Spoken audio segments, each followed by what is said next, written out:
less than 24 hours, Georgians will be under a shelter-in-place order. McDonald, though, said he did not know the man was handcuffed and was trying to use his foot to pin him to the ground so he could be handcuffed. If your friends, neighbors, or local organizations are not complying, report them to us.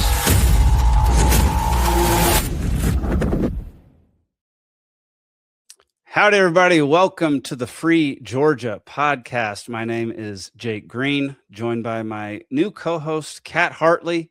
Cat, it's good to see you today. It's snowing here in Montana. I woke up and there was snow on the ground. I was not expecting it. So it's a beautiful day outside. It's practically spring here, so that's crazy. Yeah, that's fair. I got sunburned. Can you tell? Actually, I can tell a little. Volleyball. Yeah, you look a little red. You just look a little darker. Volleyball yesterday. I wasn't expecting it to get sunny because I kind of thought it was still winter. But yeah, no, it got pretty hot. I mean, it is March, so it should still be winter, but I guess it's not so in Georgia. This is why I love being up here. I just like the cold, so this is great.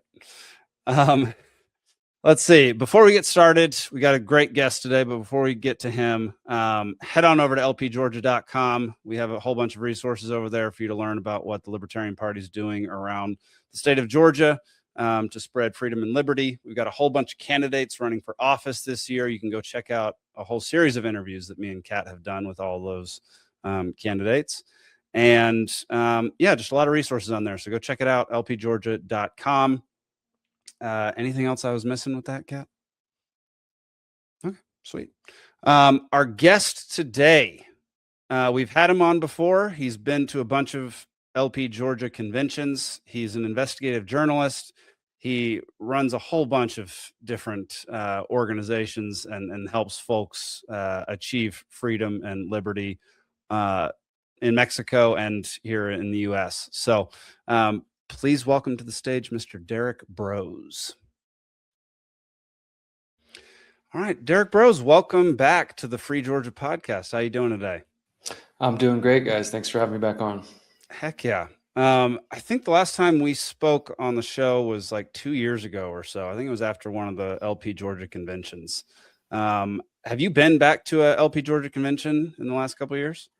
I have not. I'm actually in about a month. I'm going to the been to the Georgia one. Okay, nice.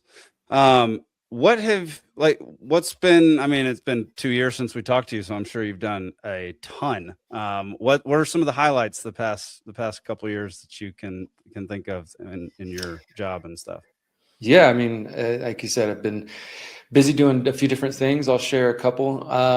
I actually, at the end of 2025, I just released 2 new books. One is the book version of my 17-part documentary series, which is called The Pyramid of Power, which actually just the final episode just released this past week. So the documentary is completely out after 6 years of working on that, 17 episodes, 12 hours plus the content. And then the book version, we turned all the scripts into a book and kind of added a little bit more information. So we just released that at the end of 2025.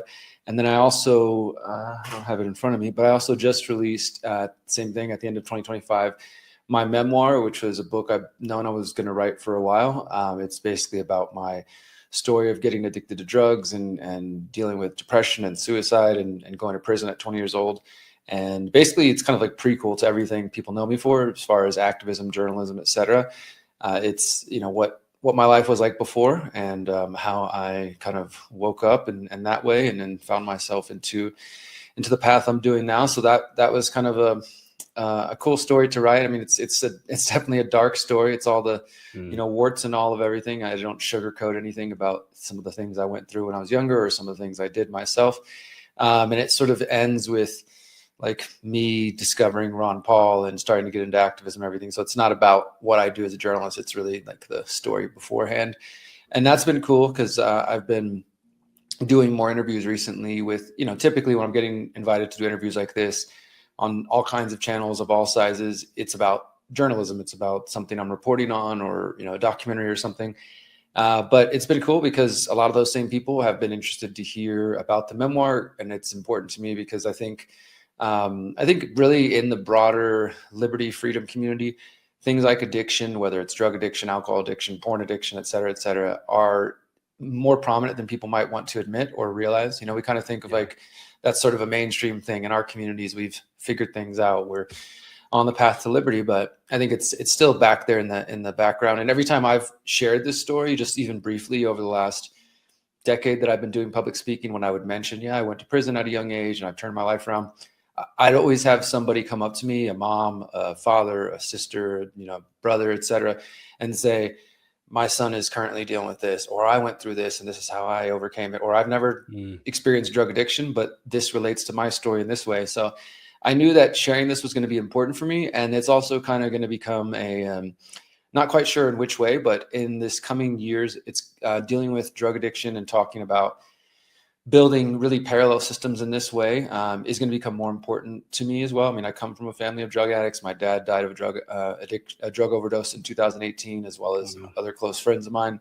So it's something I've been around quite a bit, and obviously my own experience. And excuse me, in my book, I talk about how I don't think this is just my path, of course, so whatever works for everyone. But for me, the AA 12-step model, addiction as a disease model, was very disempowering. And I think it's kind of, for me, at least, not the way to go. So I want to, with this book coming out and sharing my story, I'm going to start putting more energy into some kind of organization. I don't know. I don't think it'll be a nonprofit, maybe a private member association, something that would be geared towards trying to help people, but without reinforcing the same sort of, you're addicted forever, you have a disease, you're always going to be this way, or reinforcing the go to prison, get on probation, parole, all that stuff. Because I've been through that, and none of those things are about rehabilitation or helping people. So yeah, that's been cool. I mean, it's like sharing some of my personal story, and then also trying to see how I can put more energy into, building parallel systems in that regard as well.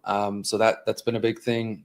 And other than that, as far as my work in my personal life, which is kind of part of the work in a way, we've got our land here in Mexico. We paid it off in, I think, the beginning of 2024.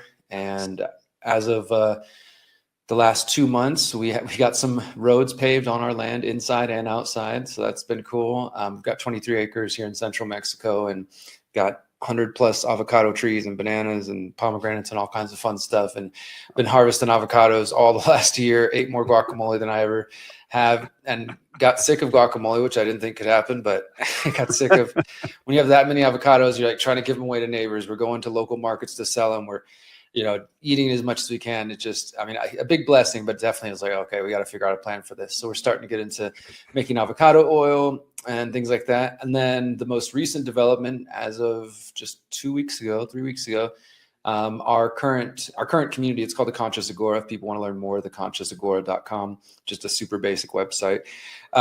It's currently 6 households of, Mexicans, Americans, and Canadians, and people in their mid 30s. I'm 41 to early 70s. So it's a pretty broad demographic and background of people. We're all pretty much voluntarists, anarchists. So that's one thing I think that unites everybody. And we're aiming to add a couple more. We've been vetting some more families. So we'll probably get to about 8 households, which is kind of what I've been promoting for years with the freedom cells, like 8 to 10 people or groups of people.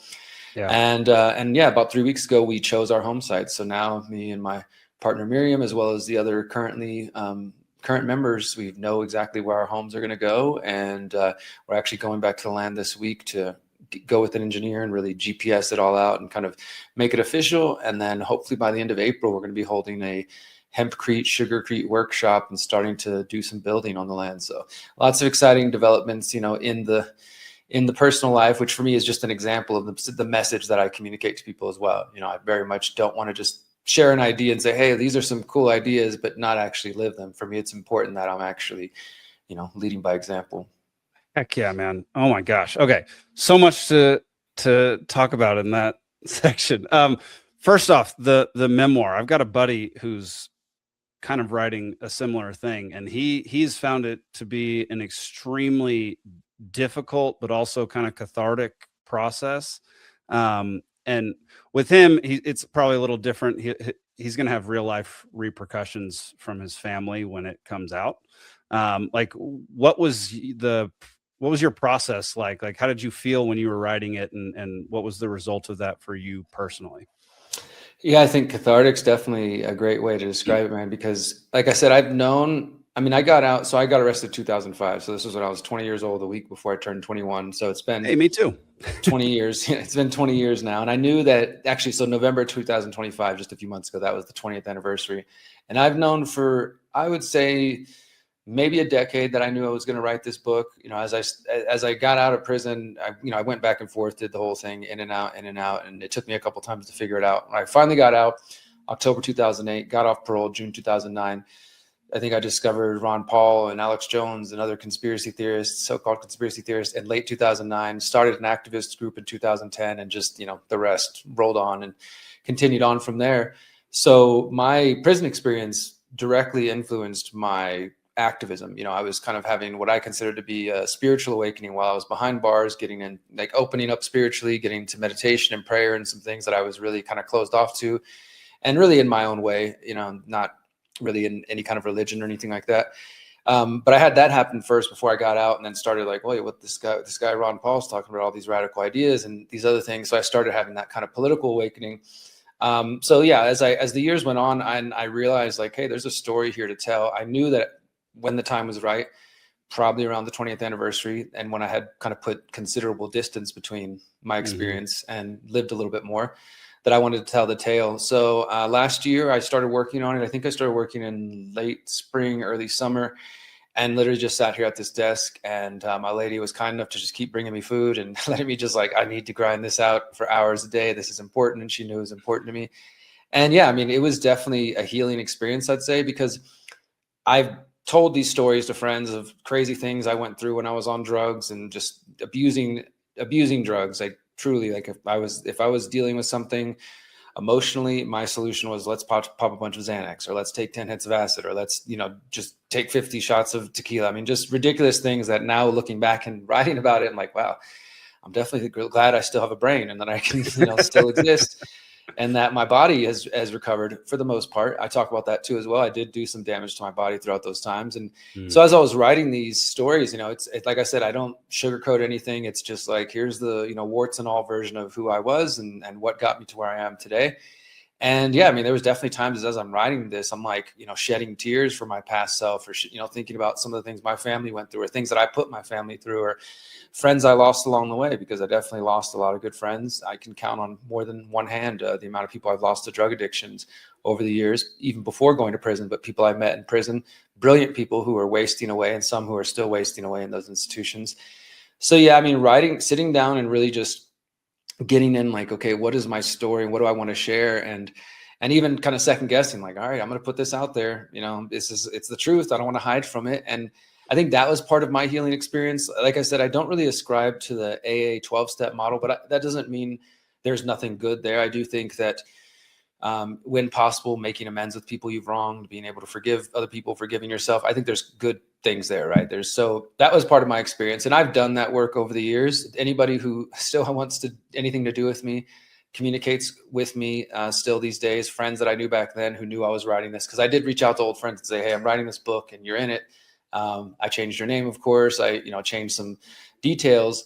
And there was a few people who were like, I'm not just a character in your book. People who were from my past, who were maybe still had feelings about things that I, ways I acted in the past. Because I was a womanizer. I was cheating. I was using drugs and just not being kind to myself or to other people. So there's definitely people from that period of my life who have a different perspective of who I am. And maybe that's all they know. They don't know me today. So yeah, there was a lot of healing for sure to write the book, to put it into, this format. And then I worked with a really great editor who's worked with James Corbett and others to make sure that my stories were understood well and communicated well. And it's also, I think that there's a few different layers to it too, because besides my personal story, there's also sections talking about the criminal justice system, talking about my experience with dealing with racism within the prison system. And I'm, a mixed person. I have like Native on both sides of my family. I've got Czech in my family, a little bit of German. And I definitely had experiences of people come over to me like, hey, you can't be talking to that group of people over there because you're with us. And I'm like, I'm just here to do my time. I'm not going to play those kind of games. And really just learning about the ins and outs of the criminal justice system. I think that honestly made me a better activist once I got out and helped me understand it in ways that some people don't have experience to. And in fact, when I first got out and when I was now a felon. I technically still am a felon according to the state of Texas. I was going to the library all the time, just applying for jobs, trying to see who would actually hire me as a felon. And eventually at the library, I decided like, maybe I should check out some of these books. And the first book that I read when I got out of prison, and the first book that I ever voluntarily took notes on, not assigned because of school or something like that, was called Cannabis: A History. And it's a really cool book in terms of looking at cannabis from a sociological, perspective, from a legal perspective, from, just all these different angles. And it's not glorifying weed or drugs, and it's not demonizing like reefer madness kind of thing. It's just a pure, like, objective look at like, here's this plant, here's the way it impacted society, here's the laws that changed around it. And I learned about things like the Harrison Act of 1914, the first drug law in the United States, and how those drug laws were really based around like partially the oil industry trying to push out hemp, and in other areas like racism towards Black jazz musicians or Chinese migrant workers, where they're saying that the Mexican migrant workers, Chinese migrant workers are smoking weed and they're coming to steal the white women. There was a lot of propaganda about this stuff. And this was just a perspective that I had never heard of. I'm like, this isn't what I was taught in high school or the little bit of college I took or anything like that. And reading that book and taking notes and really kind of, questioning the drug war that I had just, been through as getting arrested for drugs. That was really the first thing that led me to like, okay, well, what else have I been lied to about? And like I said, shortly after that, finding Ron Paul, finding a bunch of other documentaries and books and stuff like that. But it was really my direct experience with the drug war and then getting out and questioning it that led me to do the things I'm doing today.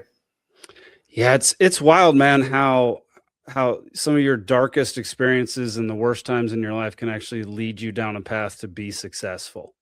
Like that happens to so many people. And I really appreciate the fact that you decided to reflect on it, 20 years later and write an entire book about it. 'Cause that's going to help folks, man. Like that's a phenomenal way to go about it rather than trying to ignore the past and not own it.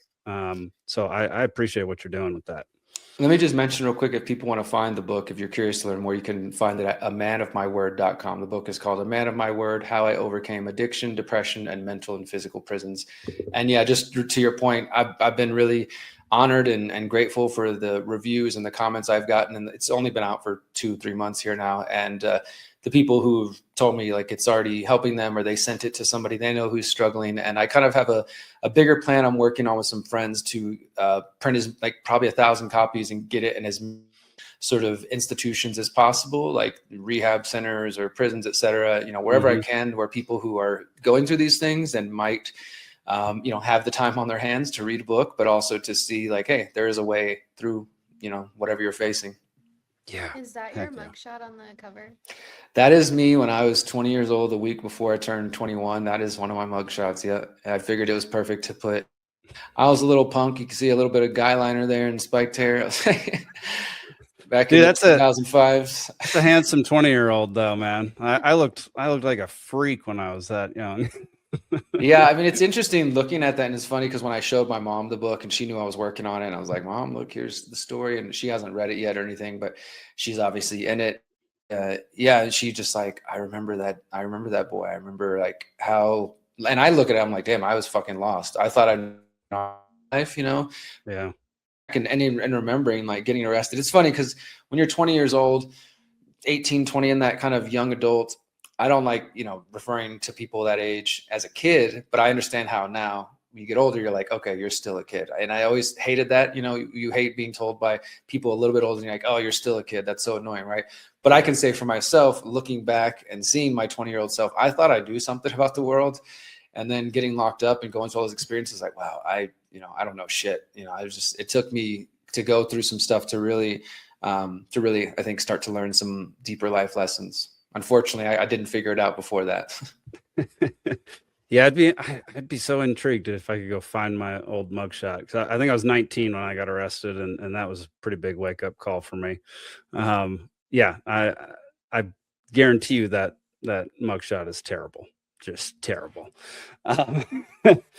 Well, man, you've been doing, you do a ton. Like you're a man of many talents, and you do a whole bunch of stuff and set up a whole bunch of different like the Freedom Cell Network and the conscious resistance and all these things that you do. And I've taken notes with a bunch of your stuff, and my wife and I are building a compound up here in Montana with about 5 other families, and we're at the beginning stages of that. So can you talk just thank you. Can you talk just a little bit real quick, just for folks who don't know, just about the Freedom Cell Network and what you're doing with that?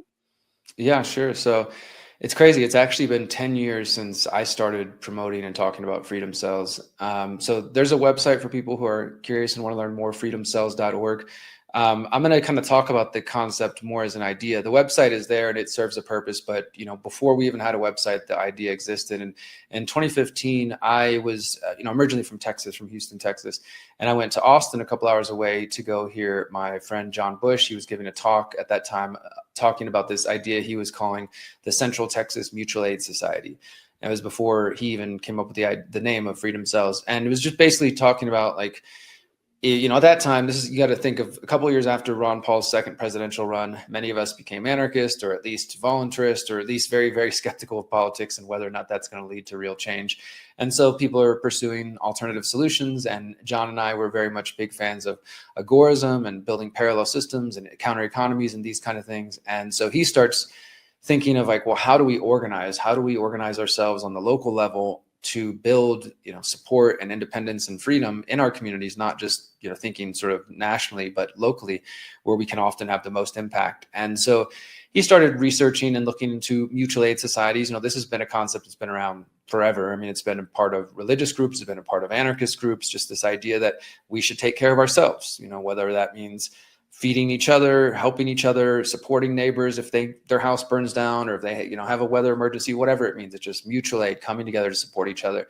And so John was taking inspiration from a lot of those ideas and kind of started to make it a little bit more specific. He took inspiration from mutual aid groups as well as the research of some other folks who were talking about group dynamics and social dynamics, and what is the most ideal group size that you could find to be effective and to be highly, efficient in whatever it is you're trying to get done. And there's a lot of interesting research out there, but he came across some research that was essentially saying that a group size of 8 to 10 seems to be ideal, that anything lower than that might be too little to get things done, and anything more than that might end up becoming too chaotic. And so he really zeroed in on that and started talking about, well, what if we had these mutual aid groups? We started organizing in groups of 8 to 10 on the local level. And that eventually he started calling Freedom Cells, which in a way was sort of an FU to the government propaganda about terror cells being everywhere. This is post 9/11, of course, and saying that domestic terrorism and all this stuff. And he's like, okay, well, if they're talking about terror cells, well, we're going to be freedom cells. We're going to be groups of, talking about freedom. Some people don't like that name and they're like, cells, that feels like I'm in jail. The name is ultimately irrelevant. People have called them circles, hubs, hives, pods, whatever you want. The key idea, though, is that in your local community, you find 8 to 10 other people who have similar values, and you start setting goals and you start getting things done. I mean, that's really what it comes down to. And so when I heard John talk about this in 2015, and then the name Freedom Cells in 2016, he was starting to have his first kids. And so he kind of got really busy with that. I just took a lot of inspiration, took it back to Houston, started building one of the first Freedom Cells out there. And we started doing things like, okay, let's make sure all of our group members have some form of encrypted communication. Let's start creating an emergency bag or a bug out bag, if you will. Let's go spend some time learning how to grow some of our own food. Like, we just started coming up with goals that each of us were interested in, and then taking steps to learn more about those things and to accomplish things. And I just started kind of documenting the process and putting out videos like, here's Freedom Cells applied to community gardening. Here's Freedom Cells applied to self-defense. Here's freedom, and just throwing out a bunch of ideas and starting to write essays about it and talk about it and do some interviews on different podcasts. And so it's been 10 years that I've been promoting it. And then we had a website, the first version, early 2018, 2019. And then the current version we launched in late 2019. And then, of course, the gift that never stops giving, COVID-19 came around, and we saw the website go from about 1,000 people on it to 40,000 people. And this is largely because, humans, we don't tend to act until we feel threatened. And whenever COVID lockdowns and all this stuff started happening, a lot of people are like, oh crap, maybe community is important. Maybe I do need to know people in my own backyard. Maybe I should get plugged in. And so we just saw this rapid expansion of website signups and email signups. Our email list grew really quickly, and this allowed us to start like communicating and say, okay, guys, now you've joined, use the website. And again, the main purpose of the website is just to find other people. So if people go to freedomcells.org, like if you already are plugged in with people locally, you probably don't have much of a use for the website. But if you're somebody who's like, this sounds great, I don't know anybody in my community, so I don't know where to start, then you would go to the website, you would sign up for free, you put a profile and say, okay, these are the skills I have, these are the interests I have. You add yourself to the map, don't put your home address, but put like the general area you're in. And then you can search the maps and say, show me all the groups that exist within 10 miles of me. Show me all the people that exist within, 15 miles. And then you can check out the profiles, you can check out the groups. Look, they're having a meetup. I'm going to go there and meet people. Cool. Then leave the website behind. The whole point was never to make the website be any kind of social network or anything like that. It was just a way. It was really just a means to an end to get people to connect in person. And I think some people miss that memo, and they just think like, okay, digital is what it's all about. The digital thing, the website is just the means to get you to find people in your own backyard. So then you can start organizing, then you can start meeting. And then because it's a decentralized concept, I and John have put out a lot of ideas on here's some steps and things Freedom Cells could do, but ultimately each group, each cell, pod, et cetera, is going to be different based on your local environment, your local needs, your concerns, your goals, et cetera. And so the idea was that we can be inspired by each other. We can take information and knowledge from each other, but ultimately each group will be different. And what was really cool is that, it went from being a concept in John's brain to one in mine to something that I practiced to then seeing during COVID and even before and after COVID, seeing people really use it and actually start applying this thing. And the website did serve a purpose. I still meet people to this day who are like during COVID lockdowns, I met people through the Freedom Cell website. We started having underground meetings in somebody's backyard and meeting illegally and at coffee shops or whatever because of lockdowns.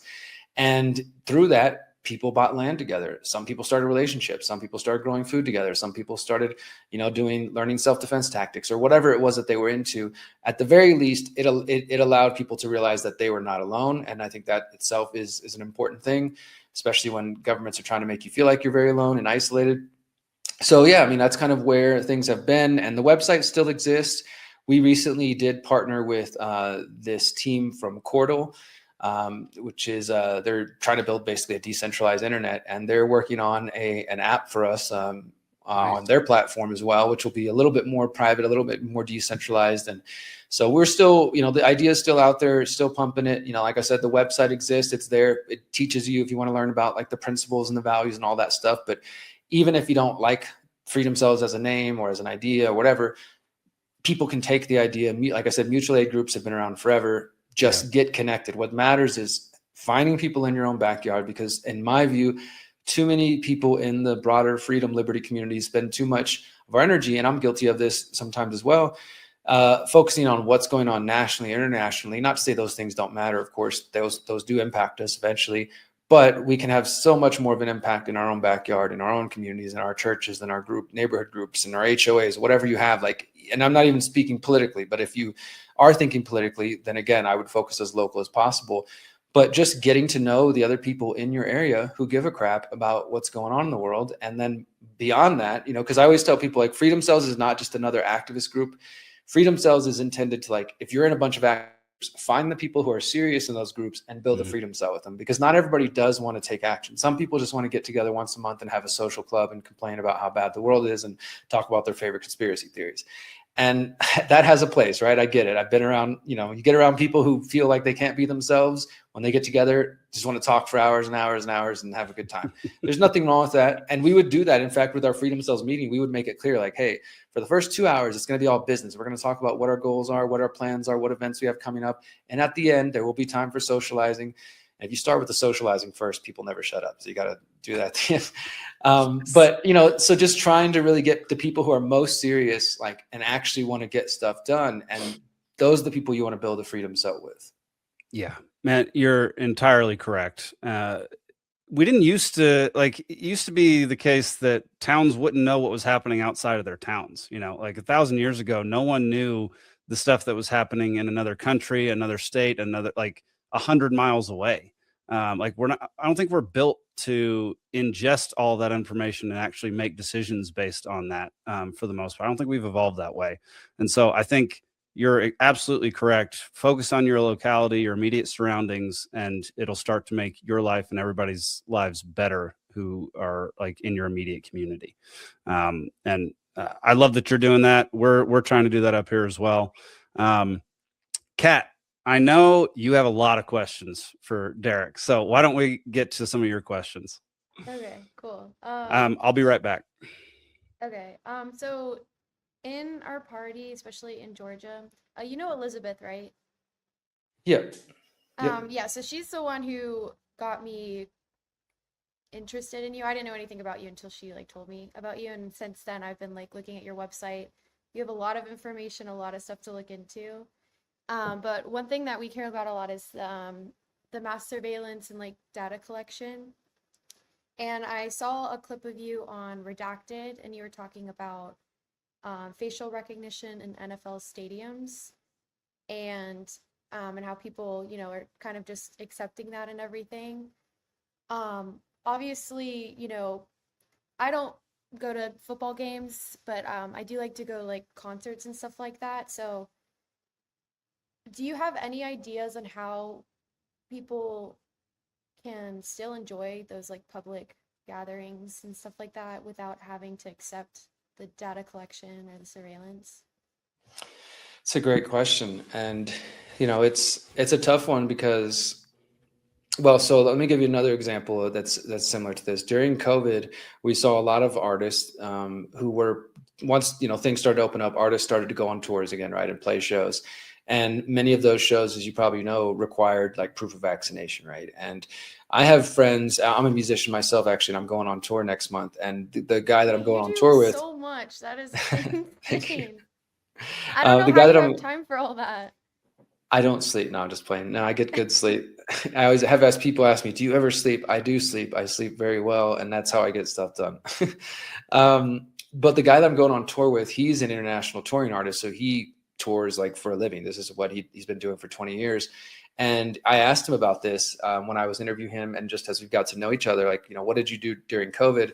And, you know, he basically kind of told me, he's like, the tours that were open to us, they wouldn't require him to be vaccinated, but they were asking all the attendees to be vaccinated. And I asked him, I said, would you ever turn down a show and like kind of take a stand and say, hey, I'm not going to book with you unless you let you forego that requirement, because I don't want to make my fans have to deal with that. And he said, you know, he would be open to it. He said that it's like, it creates a problem with him. Well, then the promoters might say, well, we're not going to book you. But I think that's really the kind of thing that artists need to do. And the same thing applies with facial recognition or with these sort of invasive surveillance measures, because like, especially if you're talking about, let's say Taylor Swift or some huge mainstream artist, well, they're dealing with Live Nation, they're dealing with all these big corporations where they probably couldn't care if a few people say, hey, I'm not coming because of facial recognition, right? Because the masses are still going to come. They're going to just go along to get along. But if you had artists who are willing to say, I'm not going to book shows at stadiums or, you know, venues that require my fans to be vaccinated or to do facial recognition, if the artists started to take a stand and then the promoters were afraid they were going to lose money, then the venues might, you know, actually stand up. And you know, that we're seeing some of these kind of things with artists being willing to stand up. Like recently, there's been a bunch of artists saying like they're going to leave Spotify because they don't like that the Spotify CEO is invested in AI military drones that are being used in Gaza. But the amount of artists who've left are probably less than 5% of the, you know, artists using Spotify. And they're definitely not the Taylor Swifts who are making Spotify a lot of money, right? So I think just like with most things, you'd have to have a force within the market. You have to squeeze people where it hurts, which is their finances. And if you could get enough artists to say, or enough fans, like let's say it started with the other way, where the fans are saying, we're not going to shows, we're going to refuse to come to venues that are, you know, requiring facial recognition. And then if the artists started to feel that and they're like, wow, people are not coming to my shows and it's because of this protest they're doing, then the artist would start to say something to the promoters would start to say something to the venues. But there's just a lot of hands involved in this. And most of these people, in my perspective, they don't really care. You know, they're probably just like, for lack of a better term, normies who just go along anyways, right? And like, oh, whatever, facial recognition, it's not a big deal. I scan my face all the time. So I do think that in order to kind of counteract that, we need mass movements of people who care about it. And unfortunately, I mean, it just seems like most people, and this has been this way since 9/11. I remember being in high school when 9/11 happened, like, it doesn't seem like people really care about privacy, and especially younger generations. Like my niece and nephews are in high school right now, and I think if I talk to them about privacy, they don't really understand it because they're growing up in a world where they don't really value privacy. They put everything on the internet, and they are growing up in the post 9/11 world where the idea of government not surveying you or people not scanning your face is kind of, that seems foreign, right? So I think that in order to counteract that, because I'm with you, I love going to concerts, I love going to shows, I love going to support people, and I love live music. But I think we also have to draw certain lines, and sometimes that might mean we can't go see our favorite artist if it's going to be at a big stadium where everybody's going to have their face scanned. And I've seen a lot of concerts and in venues, it's also like the NFL and other sports arenas. They're now also going cashless, or they're going, completely digital. So there's not even a physical ticket. So we see a lot of that movement in that direction. And this is something I talked about in my 2020 book, How to Opt Out of the Technocratic State, that one of the ways they're going to sell these kind of programs is through convenience. So they're going to tell everybody it's faster. Like, so for example, the airport, skip the line, just scan your face and you don't have to wait in line with everybody. They're going to push it through entertainment, which is what you're describing, through concerts, through sports, etc. And most people going to those things, they just want to see their favorite artist. They just want to see their favorite football team or whatever. So they don't care about scanning their face in the process.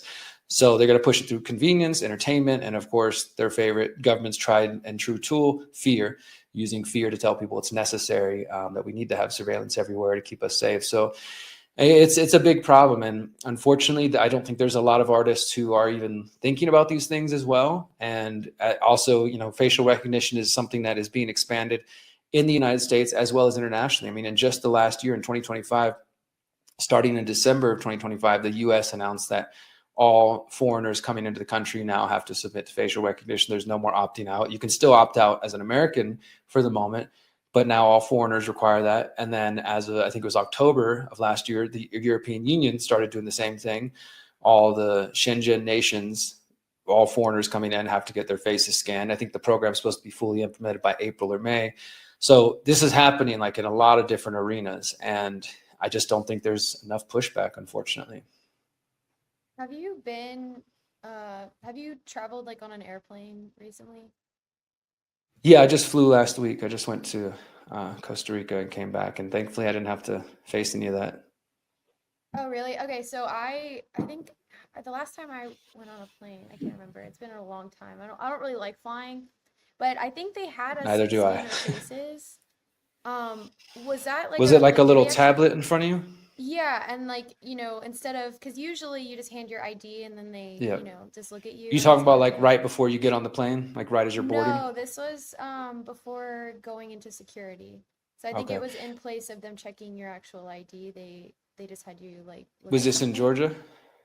I think so. I can't remember. It's been Well- like, I think like before COVID. Or no. Okay, because no, they're definitely pre- been testing this out for years, and it's not, like I said, it's not mandatory in the US, so you could have said no to those things, but they either have no signs or the signs are about this big and they're after you've already been face scanned. And then by that point, of course, it's too late. But they're definitely been testing it. I know for sure at the Atlanta airport, Houston, most of the major cities, they've been testing it for like the last 5 years. And then they've been testing them in international terminals. And sometimes it's what you're describing. And other times it's like right before you're getting on the plane, when you show your ticket the final time, there'll be a tablet right there. And this is one of the ways that I think COVID was kind of a training ground, because think about how many people got used to just standing in front of the thing that's the temperature scanner, and it scans you. It's like red, oh, sorry, you can't come in, green, you're good. It's the same thing. And in fact, some of these airports, they still got the feet on the ground of stand, 3 feet apart or whatever, like that stuff never left. I really think it trained people to because I've seen it where people literally don't even think a second. They just step in front of it. Yeah. Okay, go. Whenever I'm, faced with that situation, I always kind of stand off to the side over here and I'm like, here's my passport, and just, don't even let them scan my face, because for the moment in the United States, as an American, you can still opt out. They won't do anything. I mean, I've had a couple of them say things like, there's cameras everywhere, right? I'm like, yeah, that's cool. But as long as I can say no to this, I'm going to say no. It's optional, right? And then all they have to do is literally scan your passport like normal. It's not like it's making them do anything extra. And then one other one I will mention for anybody who does travel internationally, when you come back into the US and you go through customs and you go see the border patrol agent or the customs agent, they'll usually take your passport, and they have this camera that kind of looks like goggles, and they'll ask you to just stare into it. That's optional too. And I didn't know that until maybe 2 years ago. And I started opting out of that because I do travel. Obviously I live here in Mexico. So whenever I come back and forth, if I'm flying, they'll make me go through customs. And I just, same thing. Like the guy's like, okay, go ahead, look into the camera. I'll say, no, thank you. And they're like, go look into the camera. I'm like, no, thank you. I'll opt out of that. Here's my passport. And again, sometimes they just, whatever, you just do it anyways. Other times they make little comments like that. Like one guy was like, if you do this again next time, I'm gonna send you to another lane. And it's like, I'm not doing anything illegal though. It's completely, for the moment, it's still optional. But it seems like they've been trained to give people who are, resistant to those things or who are opting out to at least try to make it a little difficult for you. But no, you can completely opt out of these things for the moment. I don't think it'll be that way forever. I agree. And yeah, Kat, I try to make as big of a deal out of opting out as possible. So I'll make sure people, like 10 people back, can hear the fact that I'm opting out of the face scans and all that kind of crap, because completely unnecessary. They can just look at your passport and look at your face and you're good to go. Like, why do they need they supposedly delete these images immediately after? But I mean, how much can you actually trust that they're actually doing that, considering how much corruption there is in these places, and considering how bad TSA is at their job anyway? They're terrible at their job. So yeah, I always opt out.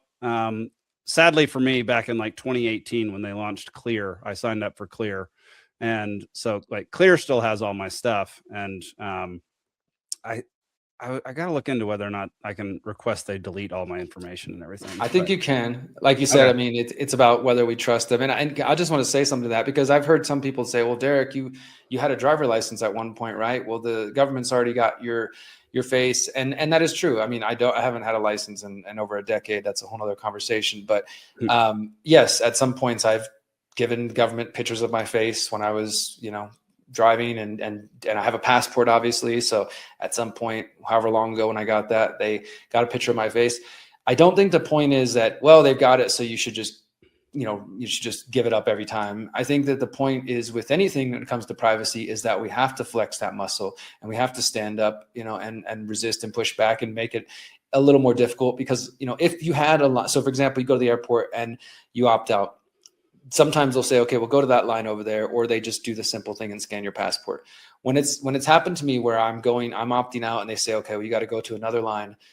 Typically it's just me and my lady. We're the only people over there opting out. And I look over there, and 95%, 99% of the people are in the regular line. Not even, either they have no idea they can opt out, or they don't care. And that is why it's not changing.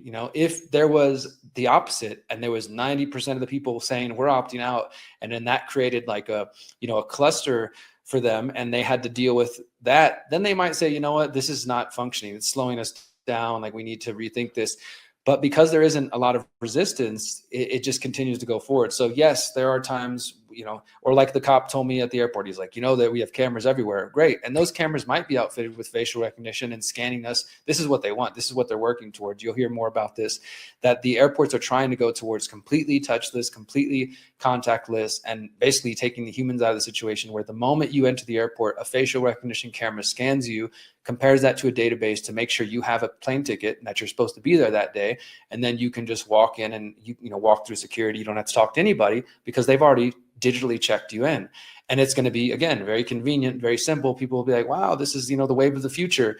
But it's just another step towards eroding our privacy. And so to me, it's important to opt out. It's important to say no when and where we can, while we can, so that there's at least some pushback. Because like I said, the majority aren't pushing back, but the idea, the hope is that if we can, get more of these ideas to be commonplace, that there would be more resistance. And we have seen times where governments do back off programs when they realize that they're unpopular. It's not impossible to stop them. It will take a lot of effort, a lot of people, a lot of time, but I do think it's still possible. Yeah. Do you think that, so this is probably gonna be like a hard question for me to ask. So I'm kind of playing devil's advocate a little bit, because I feel like the whole data collection thing and surveillancing is kind of a little, not inevitable, but I feel like that is kind of going to be the future. If there was a way to kind of like decentralize that data collection make it harder for like a individual person to access all of that information, would that make it easier for you to accept that collection and everything? That's a great question. So for me, it's not so much that whether the data is stored centrally or in some decentralized fashion. It's that, I think it comes back to me like to basic foundational libertarian principles of self-ownership, that you own your body, you own yourself, right? And that includes what they call your face print, or what we've got to know as a selfie. Like, this is your face print. These are your fingerprints. These are your biometrics. Those are completely unique to you. Like, all three of ours are going to be different from each other. Obviously, like our fingerprints, our eye scan, our face scan is completely different. And it's what allows us to be individual and unique the way we are. And they're also very useful with identifying people. So to me, my resistance or my pushback to these things isn't so much, yes, I'm concerned of who's going to hold the data. Like Jake was saying, like, can we really trust them that they're going to delete it after ever many years, or, that it's not, that governments can't just go dip into those databases whenever they want. Because it's not just governments either. There's also companies like, for example, Clearview AI. They have the world's largest facial recognition database. They're a private company, and they sell that database to the FBI and to other governments around the world. And all they did was create a tool that allowed them to scrape social media and all those selfies we've been giving out for years. They use that to build a database from information that we voluntarily provided, which is another part of it.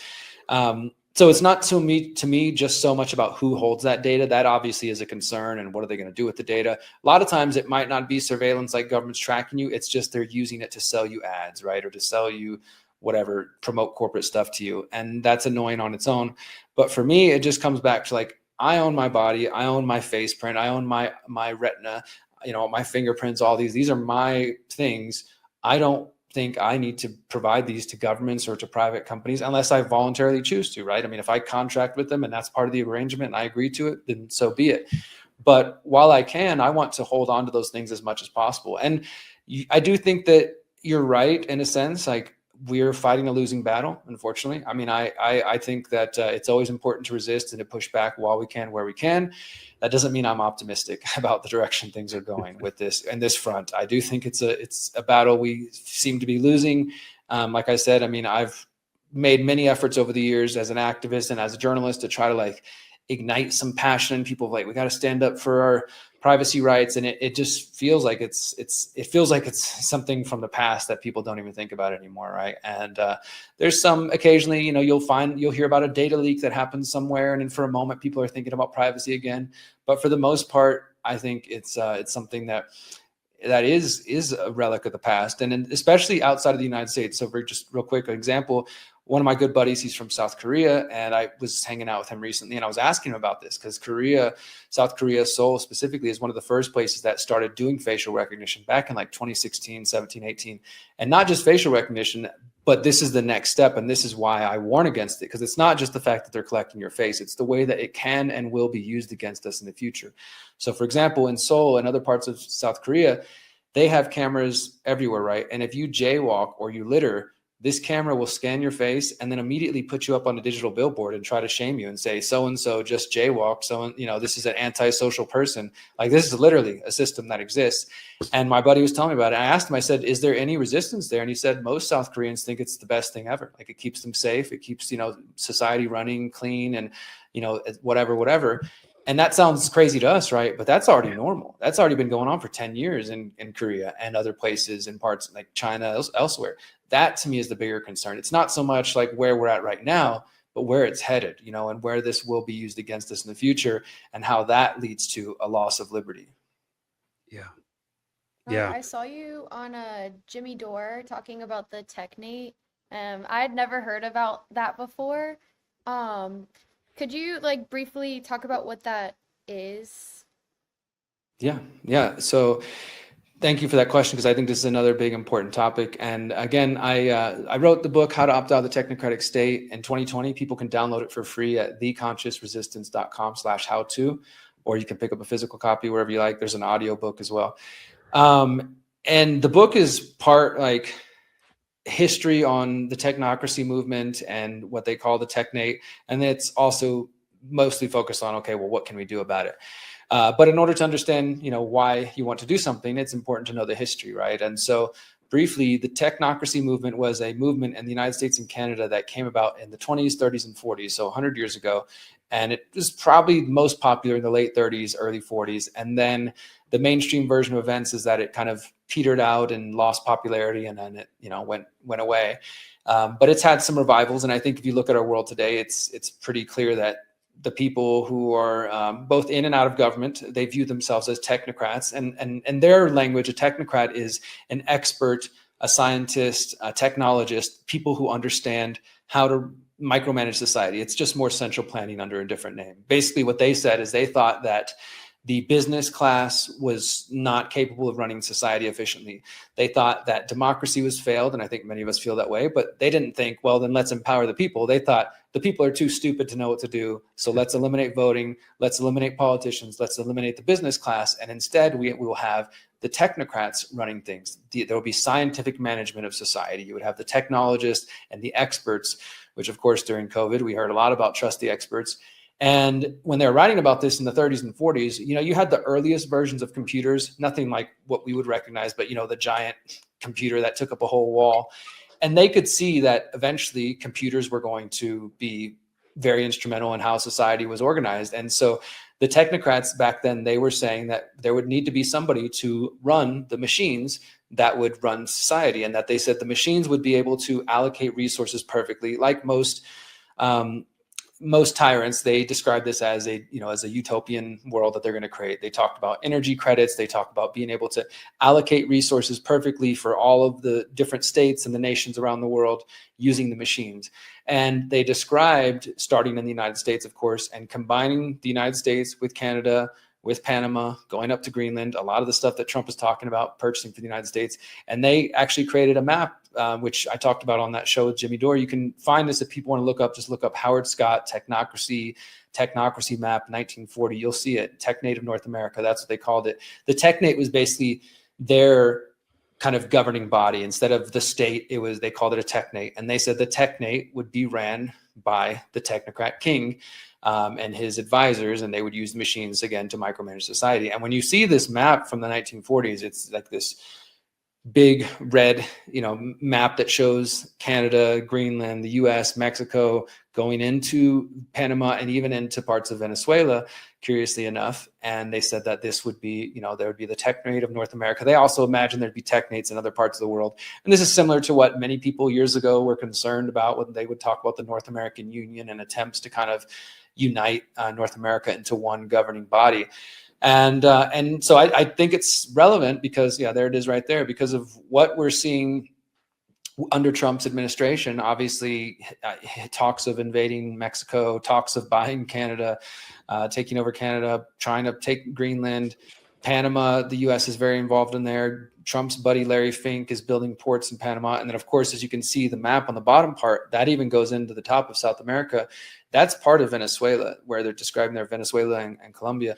So a lot of that seems to match what we're hearing in the politics of today. And I think it's just another example of how this movement hasn't really disappeared. And when you look at some of the people who are the new class of military industrial complex contractors, like the folks at Palantir, you've got Peter Thiel, Alex Karp, you've got military industrial complex contractors like Elon Musk and others, Bill Gates. These are people who are unelected, so they're not politicians, but using their wealth, using their influence, they're able to influence the world. And that is exactly what the technocrats described. They didn't say they were going to take over the government. They said they were going to use their own influence and use the machines to change the world into their vision. Yeah.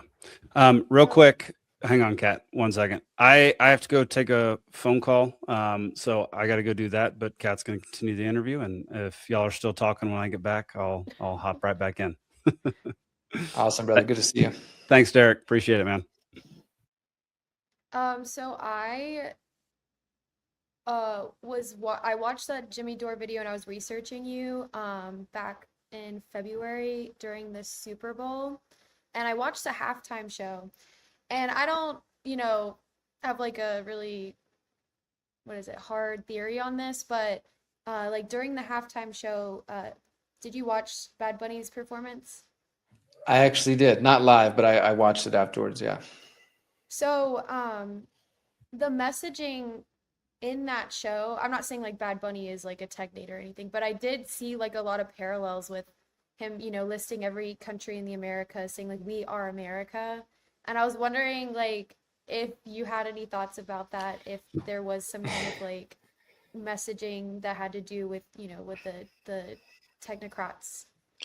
I definitely, it's interesting you bring that up, because it's definitely something I noticed. I think that there's a couple of ways we can view that. And of course, one way is just the way that he and the mainstream is promoting it, which I think is valid as well, which is just with everything Trump's doing and division across the Americas, they wanted to say a message of like, hey, we're all one, we're all together. And so he listed off like every country from, Canada all the way through Latin America, Central America, South America, and said like, yeah, we are America.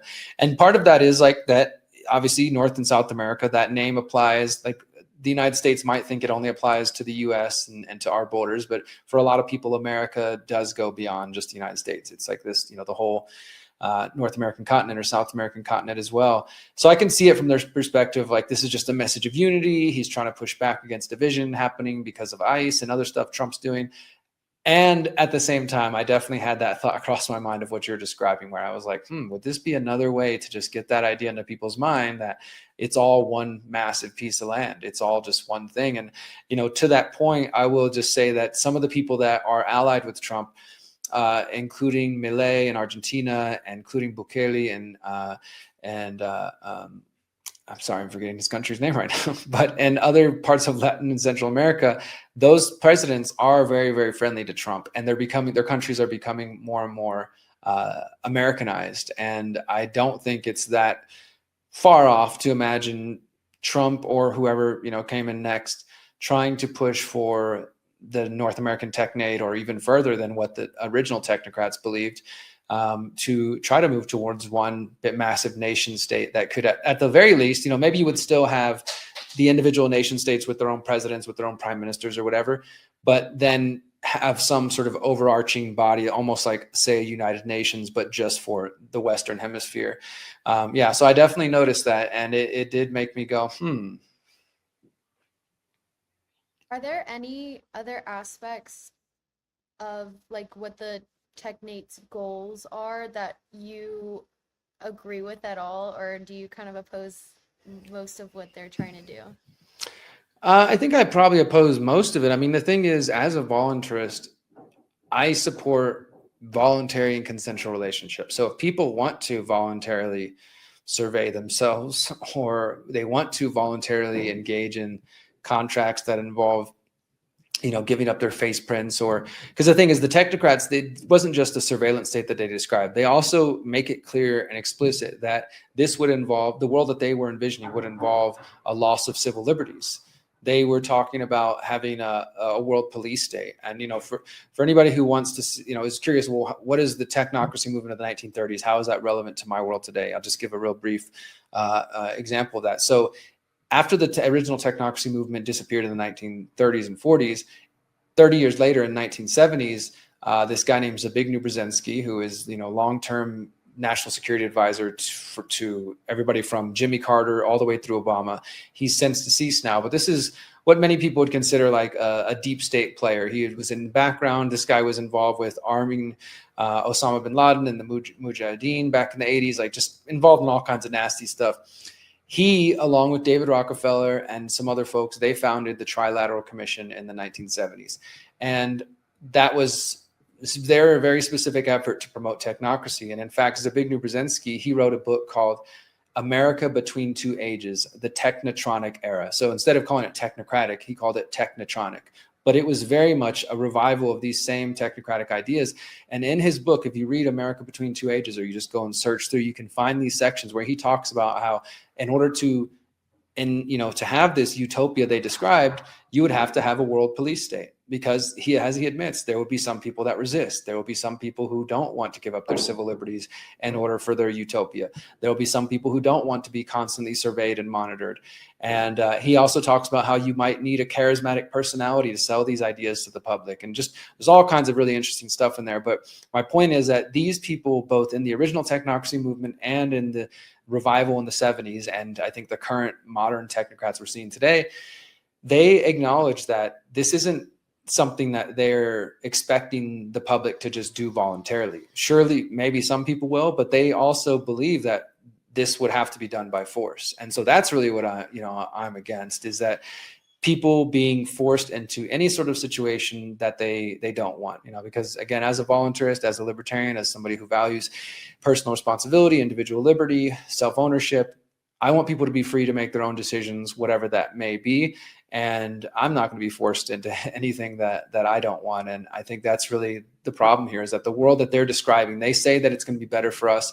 And they're using their power and their influence, the modern technocrats, to push us in this direction. So for example, when you're talking about the going to concerts and stuff like that, and this is something that most of us, I don't think there's anybody out there that's like, hey, we need facial recognition at concerts. That seems so necessary.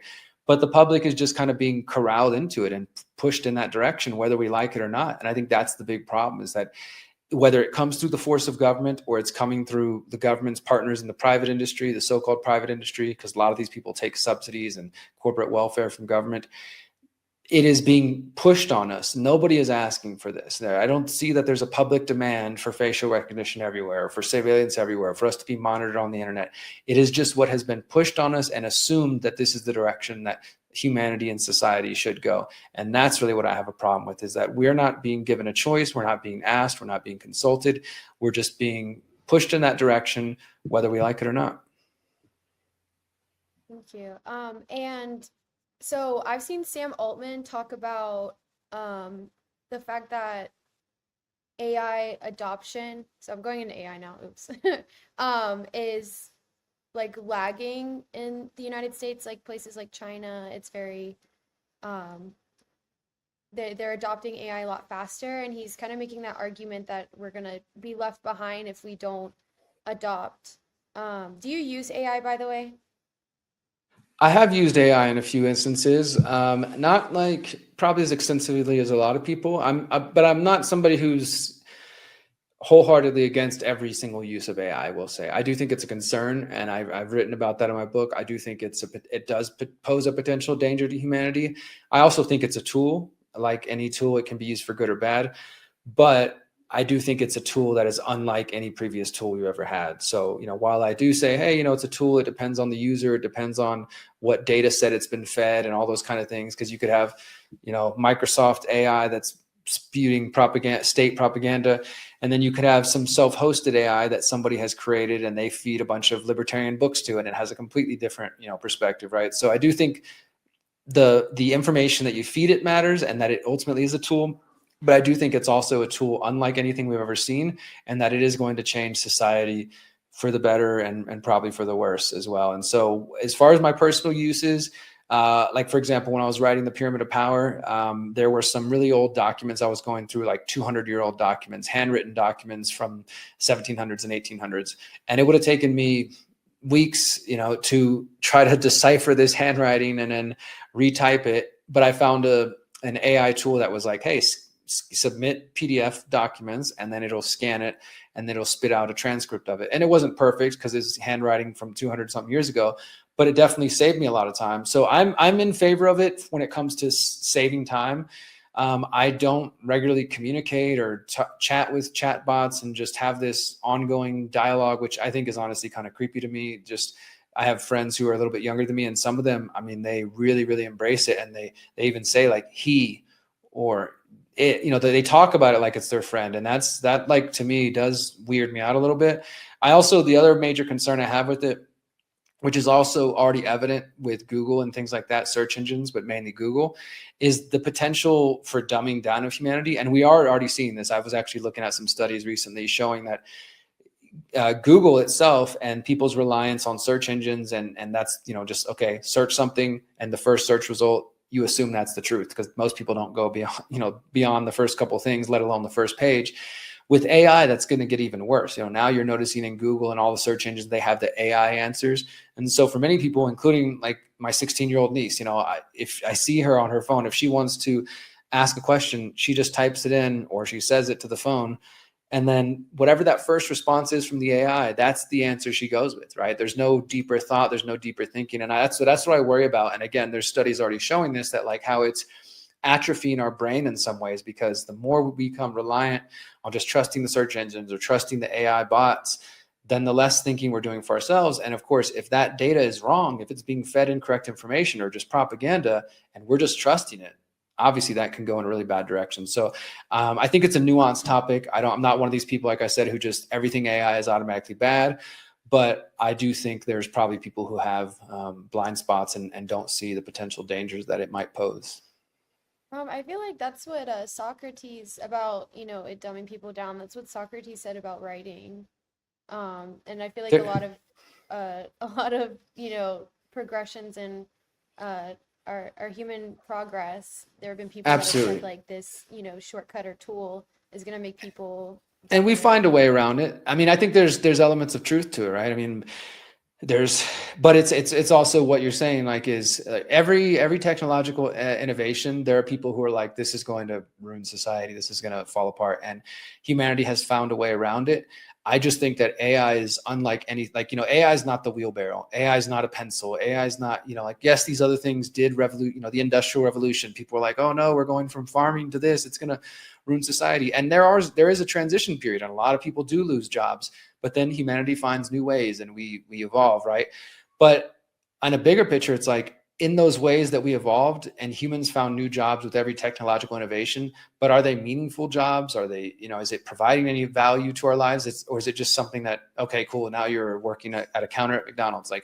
But what happens as AI starts to take more and more jobs? Because it is definitely happening. I mean, there's a lot of people in Hollywood worried about this. There's coders worried about this, because I pretty much could, if I wanted to today, I have only a small team of people who work with me, just a couple of people, but I could probably fire all of them and just use AI to do everything that they're doing, like to make video edits for me, to write copy for my social media posts. In reality, I really don't need them anymore. Like, I could already replace them with AI, right? So I do think that what you're saying is correct, that there have always been fear mongers that like this new thing is going to come and the sky is going to fall.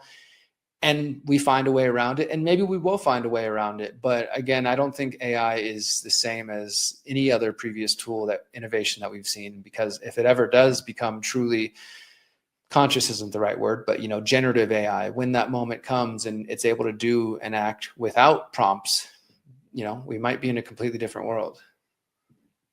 Do you are you? I know you just said it's very nuanced and everything, but do you think our government should be using it? Like the average person should be using it? I don't want to tell people what they should or shouldn't do. In terms of government, I mean, again, like with the surveillance thing, I don't think there's anything going back. And that's kind of the scary thing too about it is, the solution to this, there's no this isn't a Hollywood movie where there's some centralized computer and all we got to go do is smash it and then all the problems are solved, right? It's not like that. So even if we choose not to use AI, or I choose not to use AI, governments are still clearly using it. I mean, Trump's administration just released a new AI executive order recently. They're fully embracing it. The military is obviously using it. That's the scary thing too, is us moving towards autonomous weapons and drones that are being powered by AI.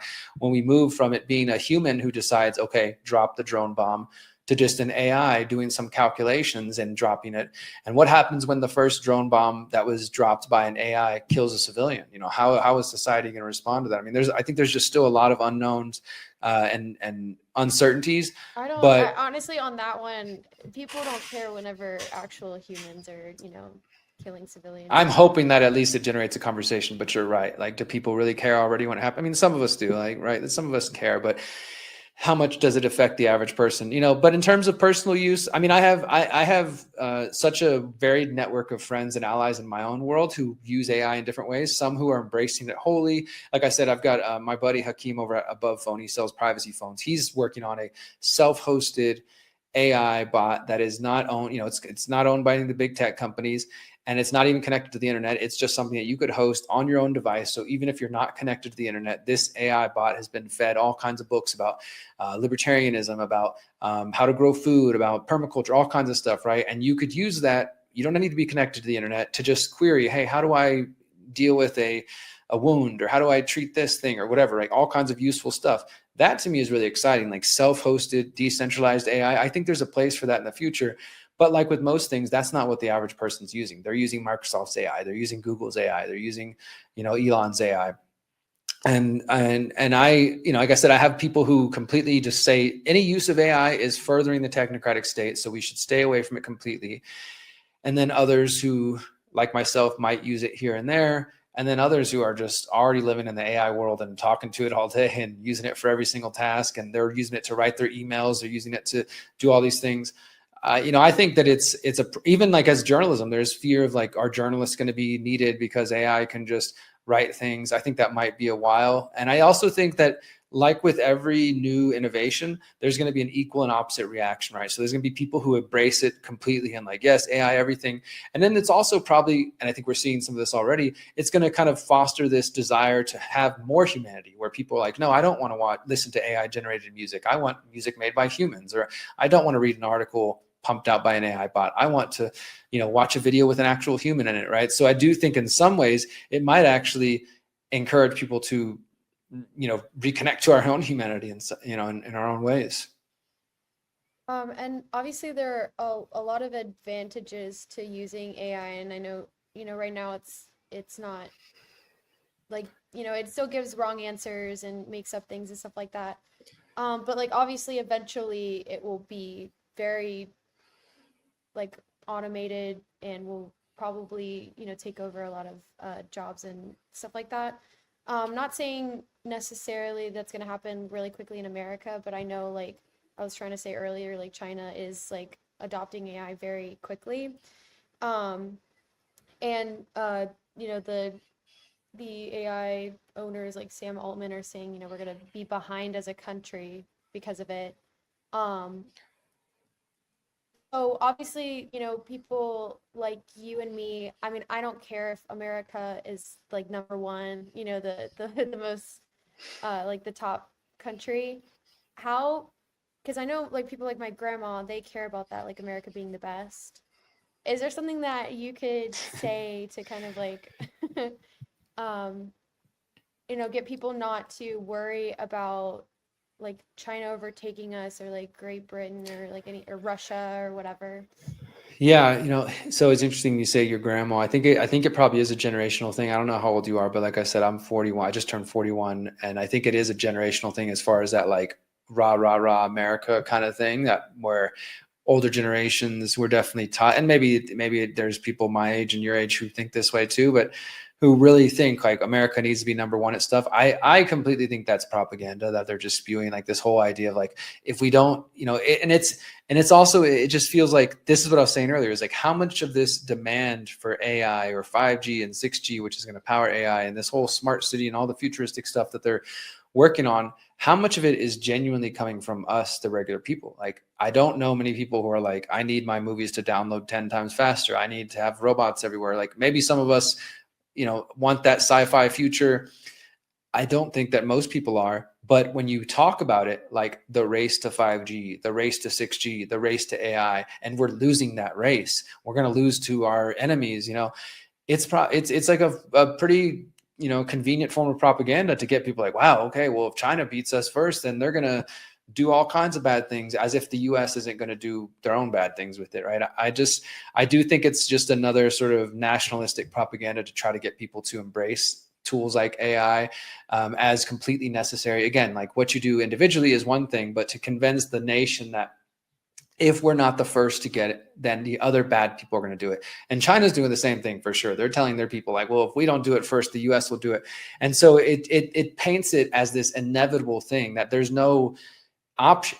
We are going toward, like you said, at this point, it does feel inevitable, but why does it feel inevitable? Well, because we keep being told this is the direction, this is the future that we're going in, right? And so get on board with it or get left behind is kind of the message. And as an individual and as a nation, it's like, well, if all these other bad nations are going to do it and we don't do it, well, then they're going to have the tools and they're going to be able to do all kinds of scary military things. So we need to do it first, and we need to get there faster, better, et cetera, et cetera. And along the way, nobody's asking, well, what is it going to do to humanity? What is it going to do for our privacy? And then I do think there's also realistic environmental concerns just in terms of like the AI data centers, the data centers that are massive that need to be built to power the AI. Those data centers require massive amounts of water to cool the servers. And there's already fights being fought, including in Texas, where I'm originally from, where Elon and others are going into parts of Texas and, typically remote areas and starting to build these massive data centers, and people are resisting. Local bodies are resisting because they're saying they're going to drain our lakes, they're going to drain our rivers and stuff in order to cool these AI data centers. So there's a lot of concerns that are just kind of being ignored because we have to do it, because it's inevitable, because if we don't, China will do it first. And I just think whenever we see that sort of situation from government, we need to be very skeptical. We need to be asking questions and not just blindly accepting their narrative. Have you read Scott Horton's book Provoked? I'm familiar with it. I haven't read the whole thing though, but I'm actually going to be speaking at the Texas Libertarian Party convention next month with Scott, so I look forward to talking to him. Okay, cool. So I haven't read the whole book. It's big. I'm looking at it right now. It's like this big. I've read like the first. He has it. So it's about the fall of the Soviet Union and kind of the whole history up to the when Russia attacked Ukraine, and it's like the history, what the United States has been doing, and what Russia's been doing since the fall of the Soviet Union. And he has it in like chronological order, sectioned off by president, and he talks in it about how after the Soviet Union fell, we didn't accept Russia like we still saw them as like an enemy, and instead of kind of like leaving them alone, we were kind of putting our foot on their neck to keep them down. And like hearing or reading about that, and going back to our race with AI, do you think that there's probably like a security concern if we aren't as if we don't try to innovate with AI, if we don't try to like make progress and accept that race to the top, trying to be number one, do you think there is actually like a security concern that one of the other countries like China or Russia could kind of do what we kind of did to Russia and attempt to weaken us even more, or like hurt us because we're not, Yeah, I mean, I think unfortunately there is some truth to that. I tend not to think in terms of nations. It's just my own bias. Like even, and this is not a criticism of you, but even I think we all do it. Even referring to these decisions as we, which is not my decision. It's the U.S. military. It's the U.S. government. But I try not to even think of myself as part of that. But obviously, by living in the United States, I don't live there anymore, but my family does, and I go back regularly. What happens to the United States government and military affects my family, affects us, right? So I understand the concern. And I do think the unfortunate reality of the world that we're currently living in is that, yes, there are nations that like Russia, China, and others who, if they have the power, if they have the money and the resources, they're just going to try to expand their power. They're going to try to expand their surveillance. They're going to try to expand their influence. And that includes using tools like AI, using tools like surveillance. I mean, the intelligence networks of the United States, Israel, China, Russia, they're all constantly running games against each other and trying to get more insight and information into their politicians and seeing how they can use it against each other and using it, to grow their own economies and their own nations and their own militaries.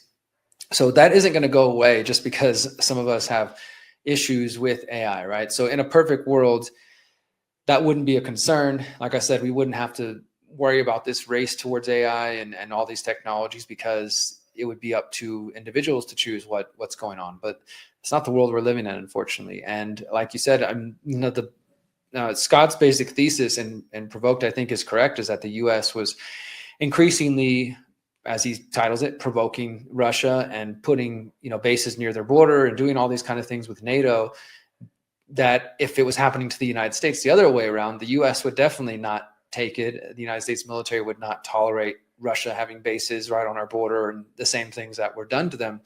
So when it comes to AI, I don't think the United States is going to want to tolerate Russia or China having the AI tools and the capabilities that the US wants, and vice versa. So, I mean, I don't know how we don't end up in some conflict, because if it's just, if we're all just in this race that we got to get to these tools that are going to allow for autonomous weapons and for all kinds of other things that were promised, and for better, making the militaries even faster, better, stronger, more capable of killing and spying and harming each other, and not only their domestic populations, but foreign nations, I don't see how you don't eventually hit a conflict point. You know what I mean? Like that, those sort of concerns and those desires eventually reach some sort of conflict. And obviously people worry that that would be a nuclear conflict or whatever. I don't know. I'm not an expert in that area, but I wish it wasn't the case. But it does seem like some concern around what China and Russia do is warranted, but I don't really see it mostly from like a nationalist perspective, where again, I'm like, we have to protect American interests, national interests. It's just not the way my brain works, but I understand why people might think that way. Okay, well, that concludes like all the questions that I had. Can you talk again about your website and the books that you just released? Sure. Thank you, Kai. I appreciate it. Yeah. So if anybody wants to learn more about just me, my background, derrickbroze.com is just kind of a website that gives you more of my bio. If you actually want to follow my journalism, my podcast, documentaries, books, etc., you can go to theconsciousresistance.com, where I release weekly reports there and interviews and things like that. And if you want to see my 17-part documentary series, The Pyramid of Power, the website is thepyramidofpower.net. There's a link to all the episodes, including my conclusion, which just came out recently. And there's a link to the book as well, if you want to pick up a book version of that. And my memoir I mentioned earlier, A Man of My Word, you can find that at amanofmyword.com, amanofmyword.com. And then one more time for my book, How to Opt Out of the Technocratic State. You can also find that at the Conscious Resistance website, theconsciousresistance.com/how-to. And then the final link I'll mention, if people want to learn more, not only about freedom cells, but really about the solutions that I promote, what I call exit and build, focusing on opting out of as much of these systems as possible and building parallel systems. I have a free 45-day exit and build challenge, which is just kind of like an introduction to the ideas that I talk about in How to Opt Out. And it breaks it down by like economy, food, digital tech, and goes through these different areas of your life and sort of looks at what are the problems associated with these areas. And then most importantly, what are the solutions? What can we actually do in these areas? And so you can find that at theconsciousresistance.com/EXB for exit and build, theconsciousresistance.com/EXB. And I invite everybody to take that 45-day challenge, and feel free to reach out to me and let me know how your progress goes. And I appreciate you having me on, Kat, you and Jake. Thanks for having me back. No, thank you. I really enjoyed talking to you, and I'm sure Jake did as well. Awesome. Thank you, guys.